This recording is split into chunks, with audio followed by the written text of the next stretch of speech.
Hi, and welcome to the Q&A podcast. I'm your host, Peter Slen. Thanks for listening. This week, we talk with New York Times columnist Frank Bruni. His latest book is The Age of Grievance. It's his take on contemporary politics and whether we're more angry than in the past. That podcast will begin in just a moment. In his new book, New York Times columnist Frank Bruni writes that, quote, grievance has been the precursor of justice, the prelude to enlightenment. The United States is a nation born of grievance. And with those words, Frank Bruni traces grievance politics in the U.S. back to our founding and up to the present day. The Tea Party, Black Lives Matter, and the MAGA movement. These are some of the descendant groups from over 250 years ago. Do we feel more aggrieved or victimized today? And if so, why? Let's listen to the New York Times columnist Frank Bruni's take on the Age of Grievance. Frank Bruni, in your new book, The Age of Grievance, you write that, quote, grievance has been the precursor of justice, the prelude to enlightenment. The United States is a nation born of grievance. That said, why is this the age of grievance? This is the age of grievance because we have multiplied and metastasized our grievances to a point where I believe we jumble together and confuse the legitimate and the illegitimate ones. We don't have a kind of sense of proportion or a sense of discretion about it. And that's reflected in large measure by the fact that when you see the word grievance used today, when you hear the word grievance used in a discussion and reporting about a given political development, it almost always has a pejorative connotation. It almost always connotes whininess or excessive complaint or a complaint that's disproportionate to the background for it, the backup for it, and it seeks a remedy that maybe is also kind of disproportionate to it. And so that's why this is an age of grievance in a concerning versus a righteous way. Well, grievance has to come from somewhere, doesn't it? Political grievance or other kinds of grievance? I mean, a grievance, in the most kind of literal sense, is a complaint. And it's a complaint that is generated by a sense of having been wronged, shortchanged, et cetera.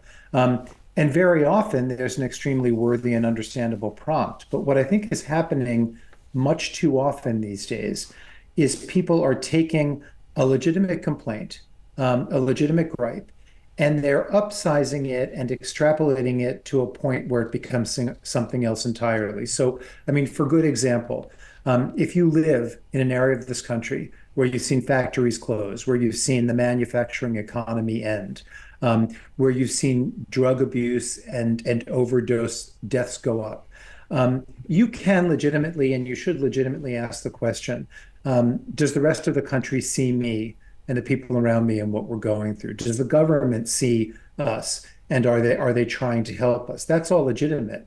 When you travel from that all the way to the system is so rigged against us that the voting machines are rigged, that elections are being stolen. Now I have to go to the Capitol and I have to break windows and invade the halls of Congress on January 6, 2021. That's where you have what we see much too often today, which is indiscriminate grievance run amok.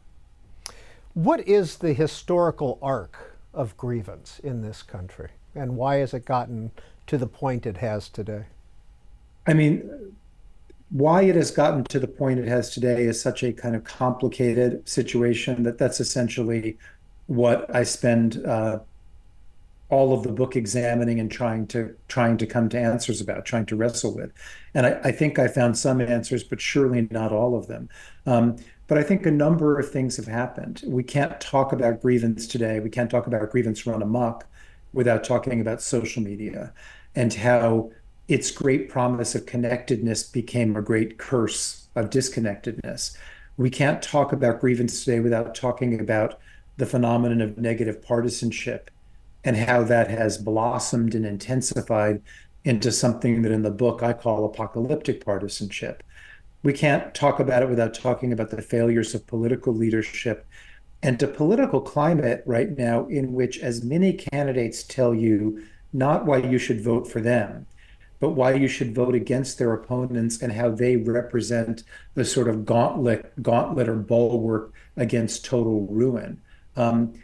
We can't talk about grievance today without talking about what I think is one of the most interesting and distressing developments in this country during the last 4 or 5 decades, which is our turn toward a usual and fundamental optimism to a whole new American pessimism.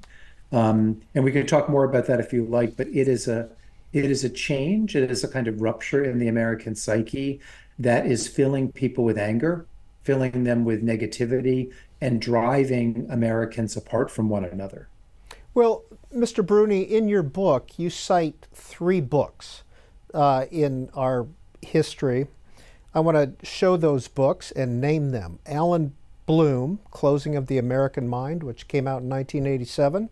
Charlie Sykes, A Nation of Victims, 1992. And Robert Hughes, A Culture of Complaint, 1993. Why were these books significant to you?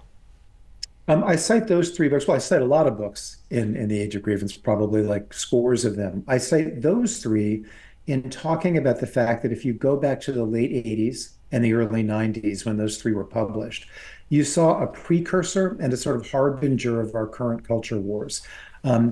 There was a different vocabulary then, but some of the same tensions and some of the same forces were present. So, for example, around that time, in the years when those books were published, you had people like Robert Bork complaining about what they called the radical egalitarianism of the left.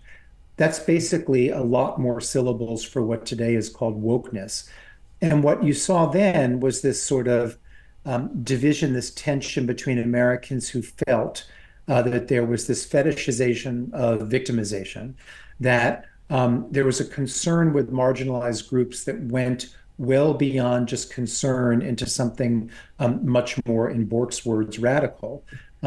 You saw that then, but what's interesting about then versus now is at that point in time, the Robert Borks of the world, the Alan Blooms of the world, the Robert Hugheses of the world, the people you just cited, they were speaking from the right, and they were saying, on the left, everybody is trying to tell you how oppressed they are. They're trying to fashion themselves into victims. They're trying to tell you what you owe them. Now, we see that in just as pronounced a fashion on the right. That's a whole part of the MAGA movement, if not the essence of the MAGA movement. So where we are today in terms of grievance is across the political spectrum, across the ideological spectrum. You have people coming into political debates, entering the public square, and saying, I want to tell you how I've been wronged. I want to tell you how much more wronged I am than you were. I want to tell you who wronged me, how I want to take revenge against them, and I want to tell you what I'm owed. That is a pan-partisan phenomenon at this point. Doesn't mean it manifests itself with equal danger on the right and the left. Doesn't mean it manifests itself with equivalent threats and consequences. I think the greater dangers are on the right at this point in time. But what's interesting is something that the right used to accuse the left of has become this across the spectrum pan-partisan phenomenon. Well, let's go back to 1992 and Pat Buchanan. Friends, this election is about more than who gets what. It is about who we are. It is about what we believe and what we stand for as Americans. There is a religious war going on in this country. It is a cultural war as critical to the kind of nation we shall be as the Cold War itself, for this war is for the soul of America. Mr. Bruni, why do you use Pat Buchanan in your book? Because because he was a harbinger and part of where we are now, because he explains a lot of, I mean, if we're looking at how the current MAGA movement came to be, if we're looking at, if we're trying to describe and understand the political right, there are a number of mile markers and signposts. Pat Buchanan talking about the cultural wars, and it's interesting because everybody misremembers that speech and says that he kind of inaugurated the phrase culture wars. He actually didn't. It was cultural wars. But you need to look at what he was saying and doing, and then you need to kind of fast forward. You need to look at 2008 and the near collapse of the global economy, and who ended up bearing the long-lasting scars of that and who didn't. You need to look at the rise of the Tea Party shortly thereafter, and then you need to look at how the Tea Party, in some ways, was the precursor and the seeder of the MAGA movement. But if you're kind of constructing this timeline, Pat Buchanan's words and his us versus them rhetoric are an important part of it. You talked with James Kimmel of Yale for your book, The Age of Grievance, and essentially saying that grievance has kind of a narcotic effect on people. That's right. He talked about how the fact that your brain on grievance. So he's a lecturer at Yale. He's a psychiatrist, and his position, his observation, is that, and I'm using his words, your brain on grievance looks a lot like your brain on drugs, and that you can become addicted to feeling aggrieved in a metaphoric sense, but maybe even slightly in a literal one. And one of the interesting things about that is bound together with that is the way you and other people behave. I don't mean you, but you generally, and other people behave on social media. The angriest posts get the most likes, the most shares, go viral. People develop the biggest followings by having a particularly impassioned viewpoint that they stick to, and by communicating and tilling and exploiting anger. And that's bound together with what James Kimmel is observing and what he writes about. Quote, part of what's so striking about the current state of political play and what distinguishes it from the early 1990s is the directness and fierceness of the competition between Republicans and Democrats, conservatives and liberals, people on the right and people on the left, for the Grievance Bowls Lombardi Trophy. To the victims go the spoils. Politicians are playing up to grievances, are they? That's a rhetorical question, isn't it? Absolutely. You see campaigns and you see politicians today who are so different from before. I talk a lot in the book about Ron DeSantis, and right now he's viewed upon as a failure because he didn't get the thing that he tried most recently to get, which is the Republican presidential nomination. But Ron DeSantis is, any way you cut it, a political success story. He's the second-term governor of the third most populous state in the country, and he won his second term by a crazy large margin. And how did he do that? Well, if you look at Ron DeSantis's political identity, it's constructed on and around whom he's going to get revenge on your behalf, how he's going to make them suffer, how he's going to take them down. In a country that used to be about the most optimistic candidate winning, Ron DeSantis's signature political phrase involves the word death. It's Florida is where woke goes to die. That's an entirely new, like negative, anger exploiting, anger encouraging stance that is almost commonplace in political leaders today, certainly on the right, but would have been unthinkable as something this prominent and this prevalent, I think, a quarter century, 50 years ago. So what's the impact on raising political dollars, on raising political division of courting grievance? Well, if you court grievance, take a look at Marjorie Taylor Greene, right? She's sort of the queen of grievance right now on the right. She's not having much of a legislative impact. She certainly hasn't had much impact recently. She came after the Speaker of the House, Mike Johnson, and she failed. But Marjorie Taylor Greene raises money like nobody's business. Marjorie Taylor Greene is prominent on social media and in the media like nobody's business. We live in a moment where the competition for attention, because of the media of today, and by media I include social media, the competition for attention is keener and more difficult than ever before. And screaming, being angry, playing to anger, negativity, these things tend to rise to the top and come to the fore, she being a good example of that. And so the incentive structure is for the shouters to shout louder, for the screamers to scream with ever more hyperbolic language. And it totally impedes things like compromise. It erodes common ground. It makes it very difficult for us to have any sort of healthy civic culture. And without a healthy civic culture, I don't see how we make legislative progress on the many things that we currently need to and will need to in the future. The fruits of the grievances on the left don't match the fruits of the grievances on the right. What are some of the grievances on each side? Well, on the right, I talked about this a little bit before. On the right, there is a belief that the country is run by these college-educated, haughty, condescending elites who aren't listening to Main Street, who aren't listening to the heartland, and who, in fact, control the institutions in this country and the levers of power. This is the belief on the right, in a way that shuts them out and marginalizes them. I mean, that's just a kind of overarching description of the most ambient grievance on the right. On the left, the belief is that sexism, racism, homophobia, transphobia are such pervasive and intense forces that they corrupt every aspect of American life and they oppress all sorts of people all the time. Now, each of these grievances, these are not equivalent. Again, I'm not making a false equivalence. You can absolutely understand the wellspring of these grievances. But the question is, do these grievances become prisms through which everything is evaluated? So that they're used to understand the world when they are extremely revealing, but also when they're as obscuring as they are revealing.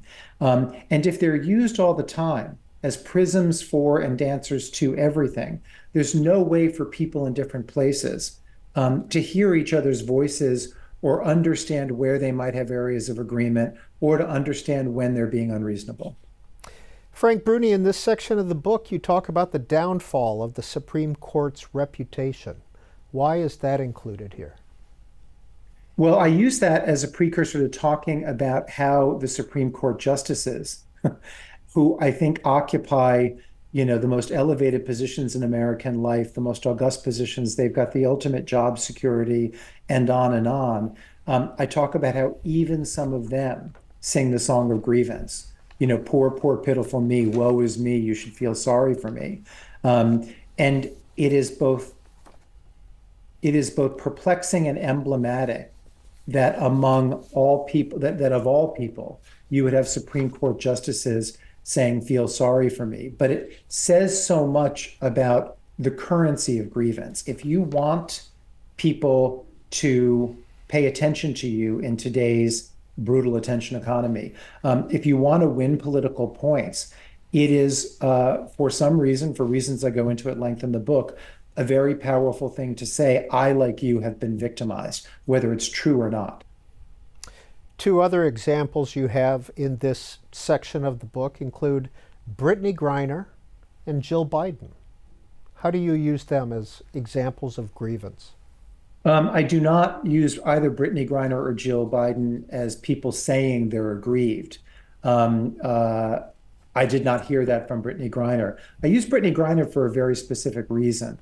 I'm very concerned that we sometimes mention and spot and lament racism, sexism, homophobia, transphobia, et cetera, in situations where it doesn't really kind of fit the situation. And I worry, because I think racism and sexism and homophobia and transphobia are real things that we need to recognize and work against.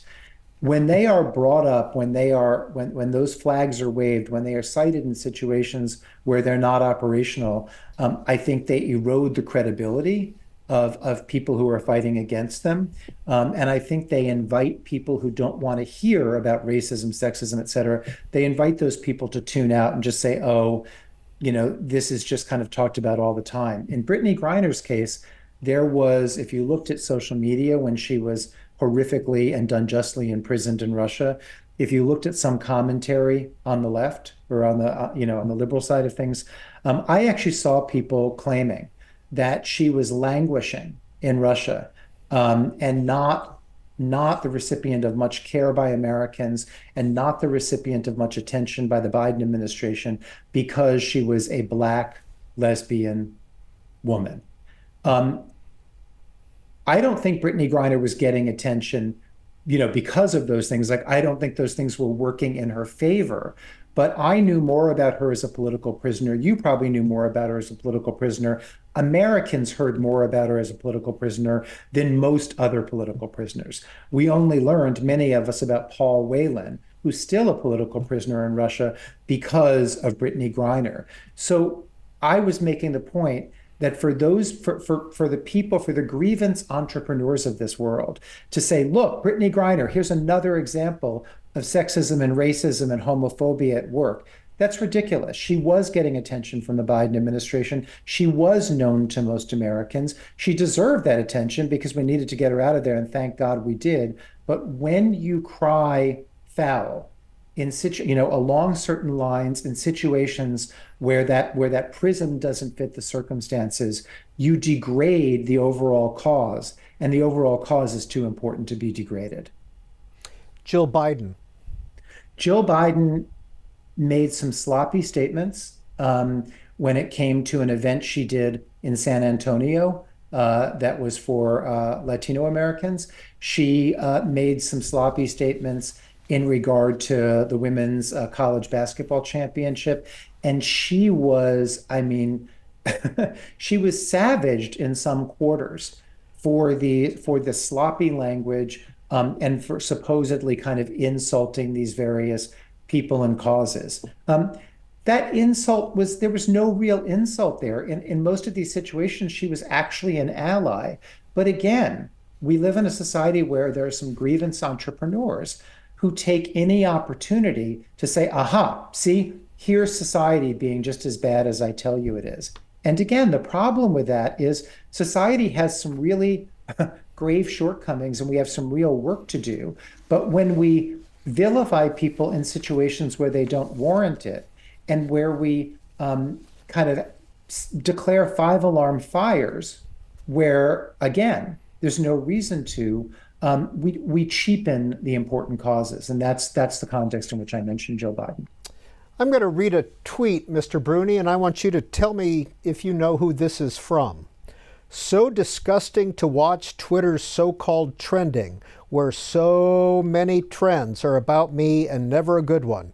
They look for anything they can find, make it as bad as possible, and blow it up, trying to make it a trend.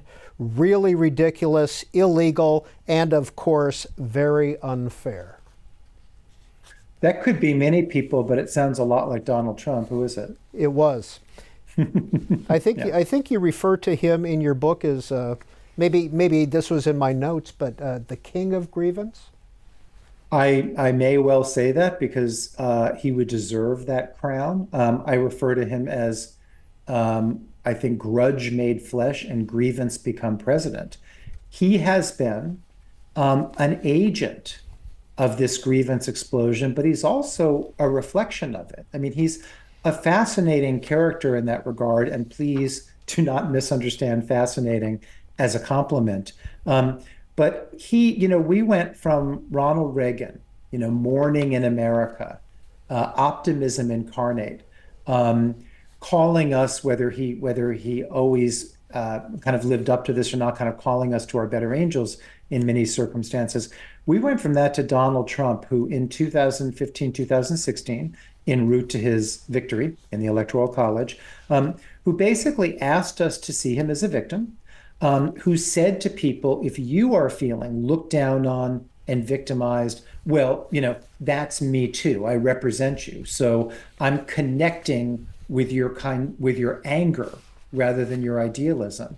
And so the fact that he got the response he did and as many votes as he did tells you something about a grievance culture that was pretty mature at that point. But then he has intensified it, accelerated it, catalyzed it by continuing to model that sort of I am always oppressed, I am angry. You should be as angry as I am. Let's take revenge. And I mean, the distillation of this, the apotheosis of this was about a year or so ago. I lose track of exact time, as he was beginning his current campaign to return to the White House. He said the exact words, "I am your retribution." What he's saying to voters is, I hate the same, or what he's saying to the voters that he's courting is, I hate the same people you hate. They look down on me as much as they look down on you. And the way you take revenge against them, the way you have your say and the way you have your day, is by inflicting me upon them once again. That is such an incredibly cynical, negative, and toxic dynamic for our political life. But that is Donald Trump's political career. Back to your book, The Age of Grievance. To make your argument, emphasize grievance. To build support, use the sheetrock of grievance. To win sympathy and sympathizers, lead with grievance. To sell your wares as widely as possible, package them in grievance.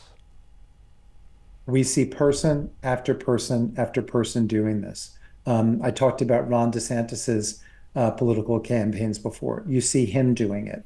I talk about cultural figures who have done it. And I revisit early in the book, I revisit the moment when Will Smith slapped Chris Rock at the Oscar ceremony, then minutes later won the Best Actor trophy for his terrific performance in King Richard, and went to the microphone, and at that point did not apologize for physically assaulting somebody on stage. But what he did instead, if you go back and listen to that speech, is he asked you to feel sorry for him. He said, nobody understands how tough people like me have it. And what did he mean by people like him? If you listen to the speech, he's talking about being a celebrity. Now, he's one of the richest and most powerful actors and producers in Hollywood. But he's talking about the fact that when you are a celebrity of his stature, people say all sorts of things about you and your beloveds. And you can't always correct the record instantly, and you have no way of kind of silencing all of that. Well, that isn't an ideal situation, but that justifies a physical assault of somebody on a stage. He was packaging what had happened in grievance. He was making an appeal to people, constructing it with the sheetrock of grievance. That's what I mean.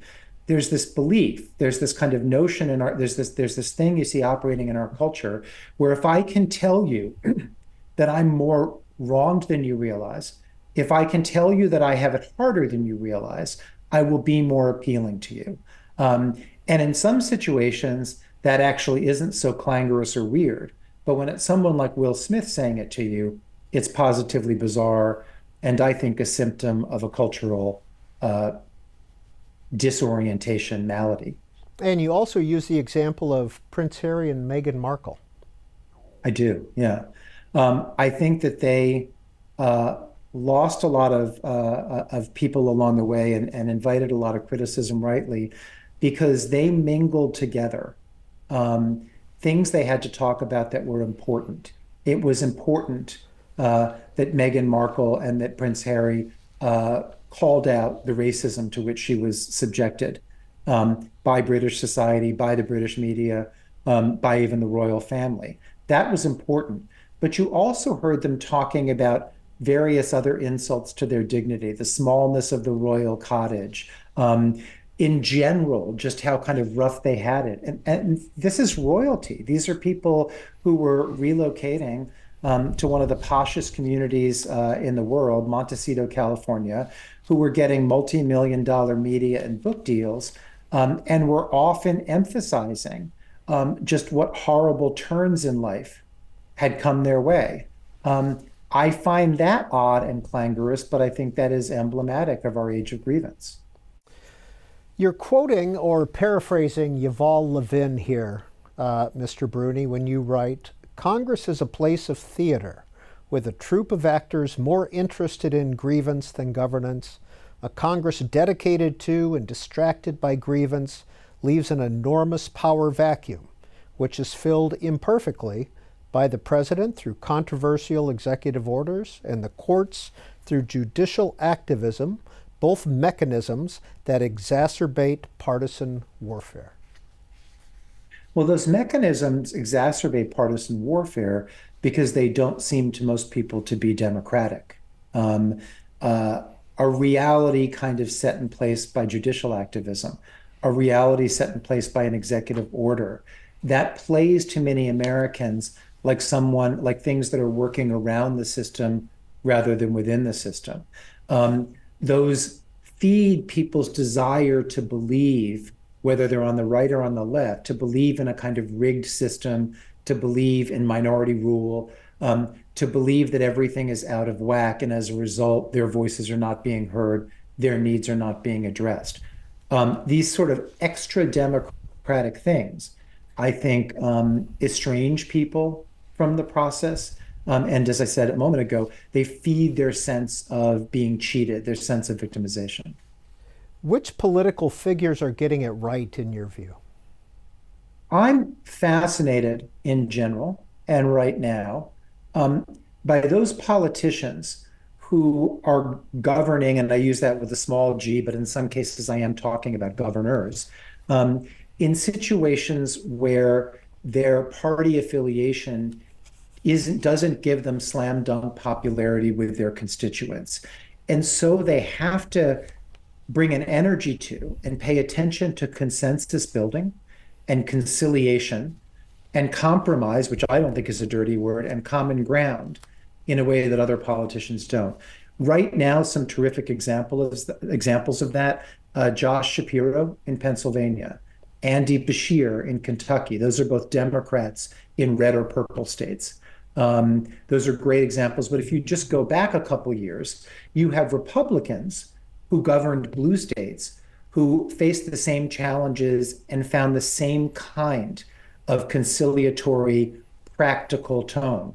Larry Hogan in Maryland, Charlie Baker in Massachusetts. It's interesting, those two were always in the top five during their years in office of governors with the highest approval ratings. And they were Republican governors in two of the very bluest states in the country. And they recall, or I mean, they were in the same sort of league in that sense as Andy Bashir now in Kentucky, Laura Kelly in Kansas. I think there's a lot to be learned from those politicians. And I think they are often getting it more right than wrong. Now, you've mentioned what I'm about to quote a couple of times, but I just want to get the exact quote on the record here. For too many Americans, racism, reverse racism, classism, homophobia, transphobia, xenophobia, and the rest of it are indeed the go-to explanations, the fail-safe calls. Are we throwing those words around? We're throwing those words around too much because, again, those are such important things. All of those things, well, I don't know about reverse racism, but racism exists. Sexism exists, homophobia exists, transphobia exists, Islamophobia exists, and we need to call them out in those situations where they are most obvious or just plain obvious, and where they are corrosive, which they are wherever they appear. But when you take those terms, those important terms, and you turn them into reflexive buzzwords, you cheapen them. You end up giving your opponents ammunition, and you invite a whole lot of people who don't want to think about this stuff to tune out. We have to be careful about using terms where they make sense and not where they don't. In the book, you'll probably recall, have an anecdote from one of my classes at Duke University, where I was asking students if they had any sorts of guesses, any sort of theories, as to why, if we're looking at the Republican Party, and this was 3 years ago, the conversation I'm recalling. What I asked them reflected the political reality at the time.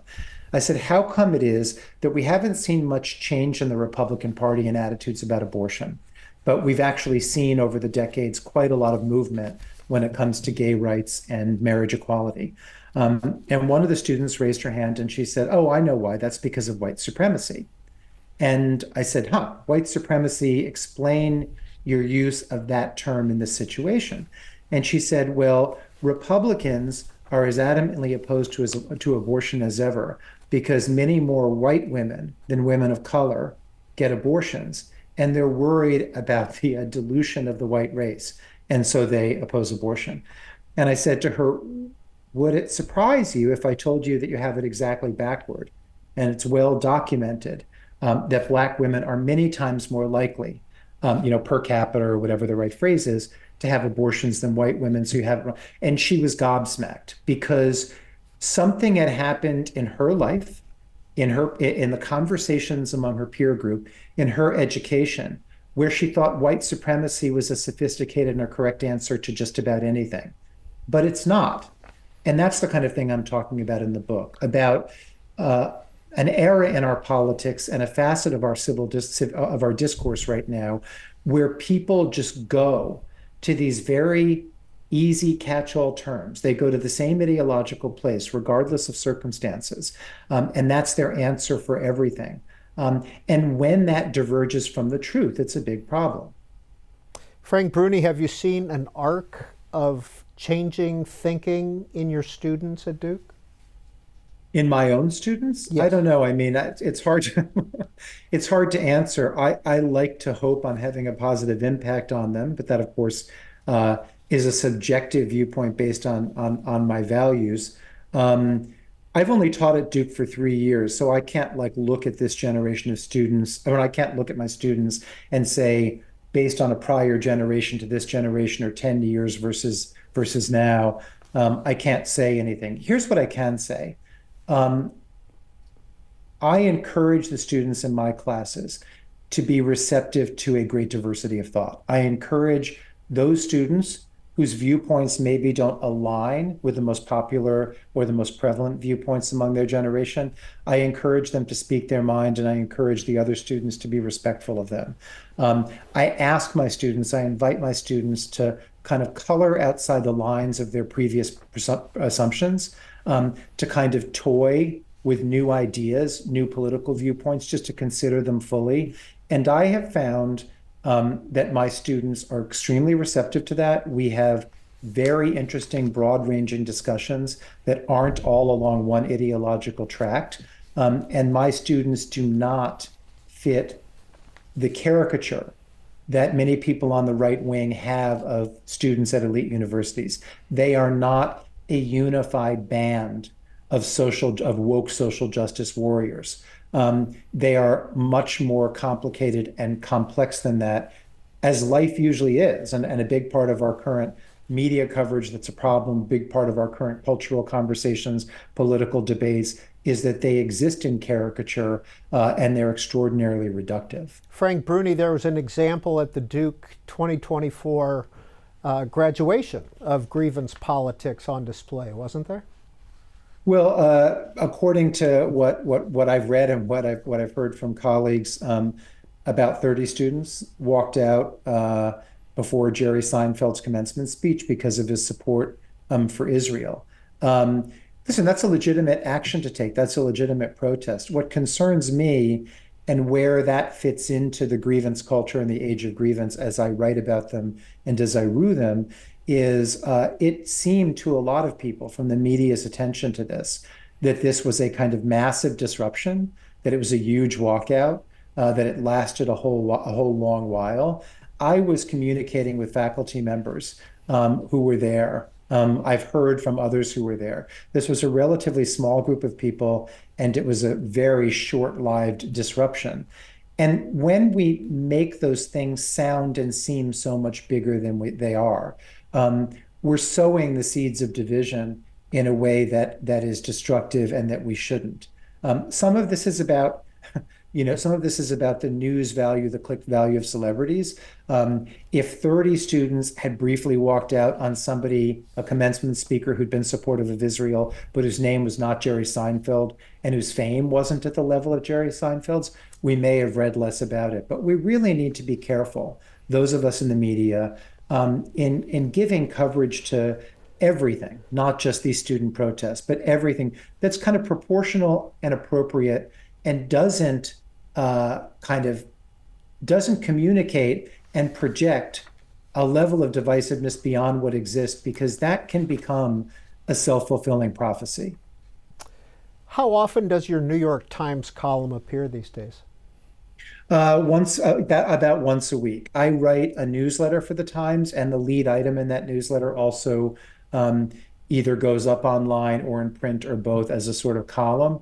And that happens about once a week. And then I also contribute additional things occasionally. But I balance my work for the Times with I'm a full professor at Duke, and I write books every couple of years. So I try to juggle all of that. What was your first newspaper job?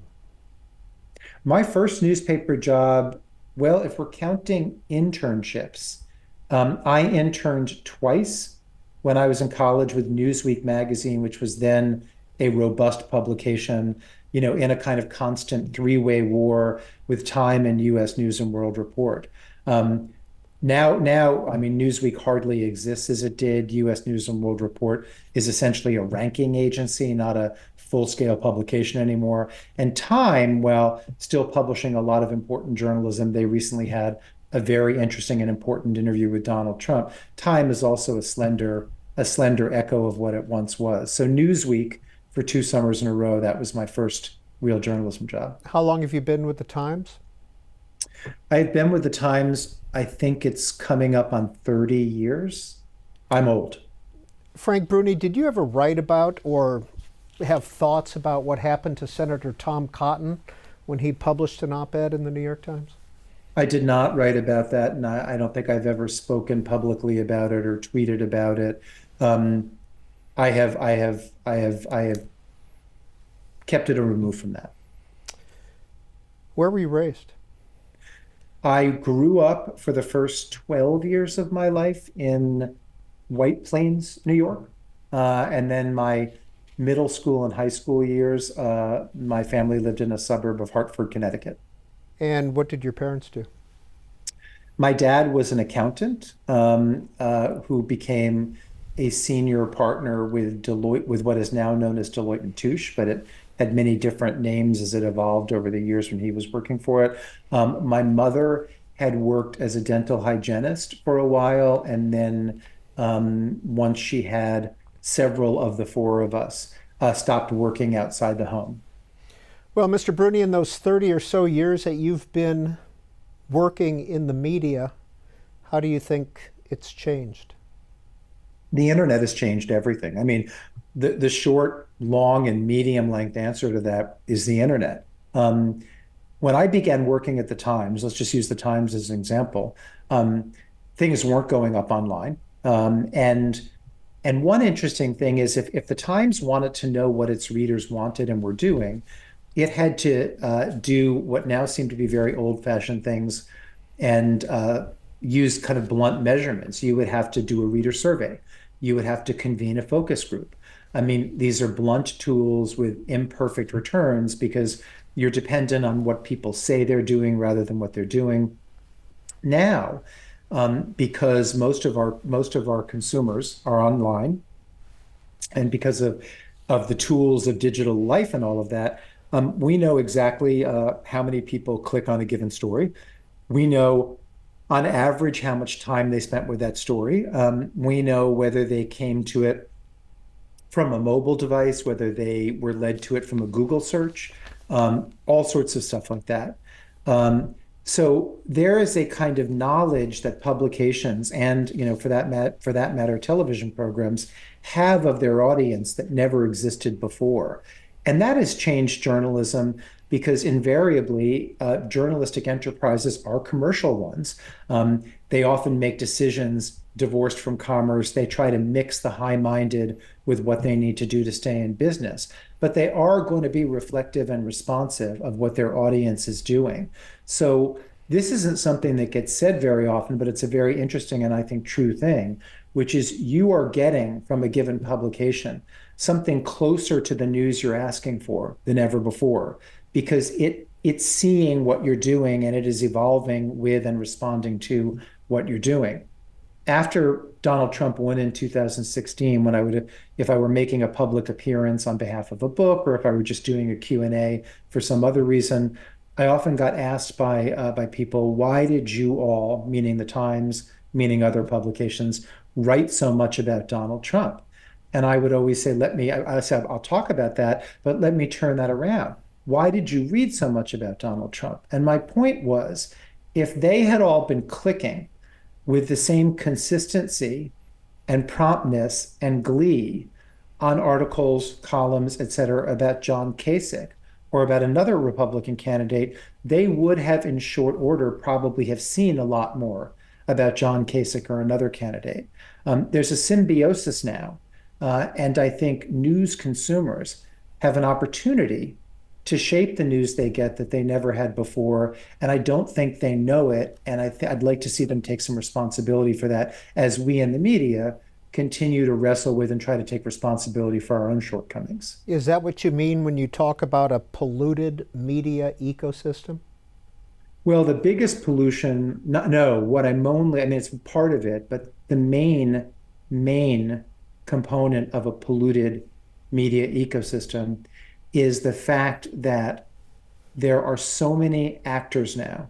I obviously don't mean actors like Brad Pitt. I mean, there's so many news entities of various quality and a various claim to the word news on your cable dial or on your cable menu on the internet that today's news consumer, it doesn't even feel fair to call them a news consumer. Today's information consumer can essentially choose the precise information he, she, or they want and expose themselves solely to that, not have much exposure to alternate versions, alternate viewpoints. And so no two people have the same information diet. No two people are operating and having discussions based on the same set of facts. And sometimes their realities are so far apart that they're irreconcilable. And I think that is the greatest pollution of our news environment. At one point, the three networks, the New York Times, the Washington Post, those were the trendsetters for political news in our country. I don't think anyone's saying that we should go back to that, but we really don't have many shared experiences anymore, do we? We don't have many shared experiences. And well, and I'm glad you said what you just did. No one's saying we should go back to that for a lot of good reasons. I mean, that was not the people bringing us the news, both on camera and behind the scenes. It was not a particularly diverse group of people. And so there was a sort of monocultural, monochromatic aspect, almost a monopoly aspect too, to that news environment that nobody is saying was an ideal. But all those news organizations you just mentioned, they were at the very least gatekeepers of a sort, right? They weren't perfect gatekeepers, but there was this idea, and it was operational, that you kept utter falsehoods that were recognizable as such at bay, that you tried to make sure that things hewed at least somewhat to certain journalistic principles. We had something in those days called the fairness doctrine. That's now gone. And so we've moved from that to something that may be even more imperfect, which is a complete flight of standards from many of the people who call them, from many of the entities that call themselves news purveyors, a lack of gatekeeping and gatekeepers. And so you can go on the internet and you can encounter conspiracy theories and all sorts of craziness that to the naked eye, to someone without discernment or much skepticism, is indistinguishable from what would be solid reporting. And that's another significant pollution of our news environment. Well, talking about instant news and social media, you use the example of Nicholas Sandmann, the Covington, Kentucky student in Washington, D.C. If you go back and you look at the first 24 hours of commentary and coverage of Nicholas Sandmann, the Covington High School students, they were on they were in the Capitol, and they came across the Native American elders who were part of an Indigenous Peoples March. You saw all of this coverage and commentary right out of the gate that said that Nicholas Sandmann was hideously mocking the Native American elder that he had come into contact with, that these kids were, as a group, engaged in this kind of aggressive and proactive, or whatever you want to call it, taunting of them. And it was all based on a tiny video snippet of less than a minute. When we got more video, when we got more eyewitness accounts, it turned out that the situation was much more ambiguous and much more complicated. It's impossible to say to this day exactly what was going on there and exactly who was behaving terribly, how terribly they were behaving, and how much doubt or not there was about that. But you saw an out of the gate reaction in which various people, and this is what I was talking about before in terms of putting a predetermined prism over events. People put their predetermined prisms over the events and said, this is an example of X, of Y, of Z. People went nuts with their condemnation of him. I present in the book a whole bunch of the first tweets about Nicholas Salmon and his classmates, and it was stuff like, these kids don't deserve to live. I hope these kids never get a job. There was a tweet from one journalist that compared what they put the Native American elders through to Jesus Christ's crucifixion or something like that. It was predetermination gone haywire. It was social media gone haywire. And so, yes, it's a pretty emblematic example and cautionary tale of our polluted news ecosystem. Another example of what's happening in our country, it was Nicholas Christakis at Yale. I want to show a little bit of video. The situation right now does not require you to smile. All right. Well, but listen, you're surveilling, like I said at the beginning. I could misstep in any way. I could look. I have, of course I have, because their standards are constantly shifting. If I look at a person in the eye, I'm not looking at the whole situation. Okay. If I smile, it's seeming like I'm dismissing. She felt hurt, and you shouldn't just say, like, I didn't mean to disrespect you. Just say, I'm sorry. And, like, because her feelings were hurt. Okay, I understand that, but you have to understand that my calling Geraldine Jency is a mistake I make with all people, regardless of their race. Yes, and I apologize. I'm sorry I said to her. You should know me by now. You don't even I know who I am. agree, Jency, I agree. This is my home, and you came in here. You adapt to me. Do you understand that? Yes. You take care of me. Between last night to now, we've been arguing with people who are not willing to be listened to for a long time, and all I see from you is arrogance and ego. I am sick looking at you. I am disgusted watching Lex argue with you. You were not listening. You were disgusting. Frank Bruni, what's happening? Well, that encounter and that clip goes on a lot longer if it's the one I think it is, and it gets even nastier. It gets much nastier. I've come to know Nicholas Christakis over the years. I admire him very much. He's a well-intentioned, decent man. But what you had in that situation is, to just kind of go into the context a little more, Nicholas Christakis' wife, Erica, had sent around an email at Yale. That's all taking place on the Yale campus, and had wondered if there really needed to be such worry and enforcement of potentially culturally insensitive Halloween costumes, because what she said in her email is, surely we can trust students to follow kind of their own consciences and to act maturely, and surely we can trust students not to not to take undue offense and kind of make more of a situation and sometimes silliness than it is. And there were students who felt that her perspective was beyond cavalier and was hugely hurtful. I think part of what's happening is we live at a moment in time where everyone is primed to be offended and wounded, is itching to take offense. And so things that could be seen as mild offenses, or things that could be seen as pivots into respectful disagreement about a situation, instead become these really raw situations in which you have people say things to one another like, you are disgusting.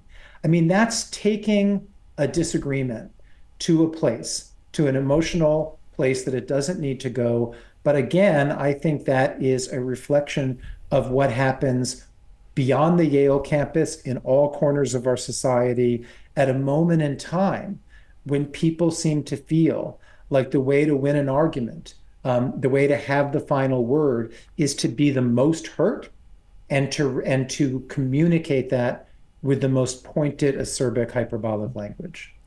In your book, The Age of Grievance, you write that many students have an absolute view of political right and political wrong, with the progressive students, who constitute the majority at Duke, instantly drawn and attached to any policy or demand that's tucked under the rubric of social justice.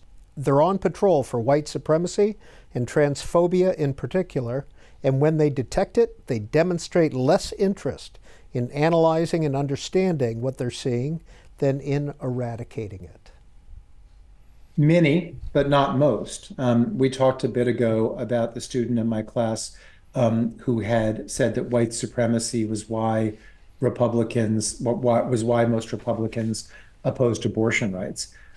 That's an example of what I'm talking about. But again, it's not all. It's many. It's not most.